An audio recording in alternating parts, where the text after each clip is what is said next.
Mr. McCloskey's Marvelous Mallards, The Making of Make Way for Ducklings. Make Way for Ducklings is a very famous Caldecott winner by Robert McCloskey. And here in the back of the book, some people have shared some comments. Jane McCloskey, who's the daughter of Robert McCloskey and the author of Make Way for Ducklings, says Emma Bland Smith, the author, has done a bang-up job imagining how my father wrote Make Way for Ducklings. I enjoyed reading her book. And Gary D. Schmidt, who is a Newbery Honorable winning author, says, a wonderfully rollicking rendition of the story behind the story. And here we are going to read Mr. McCloskey's Marvelous Mallards. On this page, we see a whole box of baby ducklings. Quack, quack, quack, quack, quack, quack. And a quote from Robert McCloskey. You can't draw ducks unless you live with them. Robert McCloskey stood back and studied his sketches. He shook his head. These ducklings are not right, he thought. That wasn't how a duck waddled or fell on his behind or flapped his wings. He paced around his New York City studio. How did he get himself into this duck drawing mess anyway? It had all started 4 years before when he was in art school in Boston. Walking to and from classes, he'd laughed at the funny mallard ducks in the park. He fed them peanuts and watched as they splashed and dove in the lake. Once he ran into a whole family on the sidewalk, waddling into the public garden in a long, orderly row. Mr. McCloskey finished art school and ended up in New York City. A few years later, he returned to Boston for a visit. He completed his first children's book and was wondering what to write about next. Again, he saw those funny mallards. He remembered the family of ducks he'd seen on the sidewalk. He smiled. His eyes sparkled. And there it was, his story. A pair of mallard ducks looking for a safe place to raise their ducklings in a busy city. Bingo! It had taken him quite a while to get the words on paper, and then when he finally had a rough story, it was time to draw the illustrations to go with the words. And that's how he found himself today, scratching his head, searching his memory, picturing those ducks, trying his darndest to draw them. Was, let's just say, harder than he'd expected.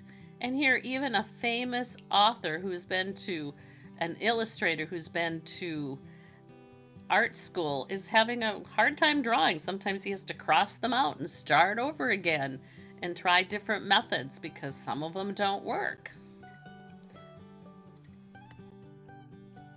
He brought the sketches to his editor.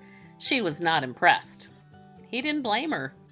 I can do better, he thought. I have to do better. I need to see actual ducks, he decided, and went uptown to the Science Museum. For days, Mr. McCloskey studied the stuffed ducks at the museum. He looked at them from the right and from the left. He gathered more scientific information about ducks than he knew what to do with. He sketched and erased and started from scratch. But when he stood back and looked at the sketches, he frowned.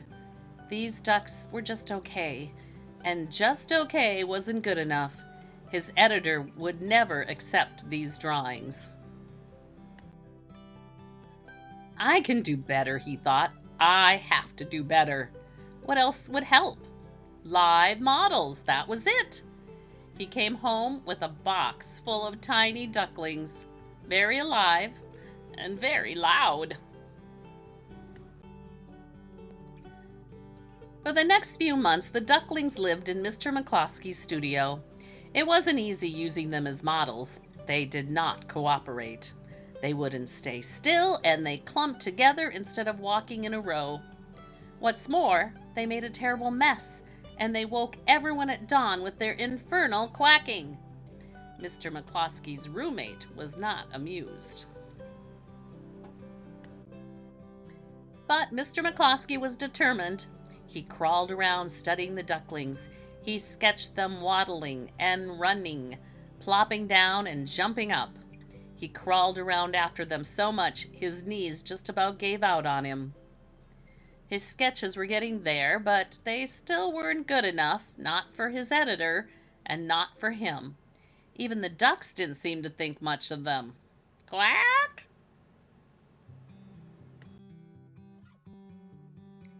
I can do better, he thought. I have to do better. He was willing to do whatever it took to make these drawings perfect. So he thought a bit, and then he did what any reasonable person would do. He went out and bought more ducks, grown ones this time. He focused his mind. It was time to tackle the hardest illustrations of all, flying. How on earth was he going to draw an airborne mallard? The weeks passed by. Mr. McCloskey drew and drew and drew. He worked on the writing, too, cutting words and letting the drawings tell the action. He was almost there, and time was almost up because the ducks had become simply impossible. They hogged the bathtub, splashed something awful, and caused leaks in the ceiling underneath. It wasn't really their fault. Being cooped up in a studio was no life for a duck. They needed to go. So Mr. McCloskey drove the ducks out to a friend's place in the country. There they could make all of the mess they wanted and quack as early as they liked. It was just the right place for a flock of noisy ducks. He said goodbye. They quacked back at him. In his studio again, he went over the manuscript, holding his breath. He turned the last page and grinned. The drawings were better than just okay. They were better than getting there. They were absolutely top-notch. The work hadn't been easy. It hadn't always been fun either, but it was the greatest thing he'd ever done. He felt sure the ducks would have approved, too. And although he was normally a calm sort of fellow, Mr. McCloskey grabbed his drawings and practically flew uptown to show them to his editor. And this time... and she was extremely impressed. But what about the children? They were the toughest judges of all, and the ones who really mattered. When the book came out, Make Way for Ducklings was a hit. All it took was 6 years, buckets of patience, a good supply of erasers, and a studio full of spirited ducks. If you have not read Make Way for Ducklings recently, it is a very different copy from what you're used to reading. It's almost all in black and white illustrations, but go find a copy and read it, especially when you know the story behind the story.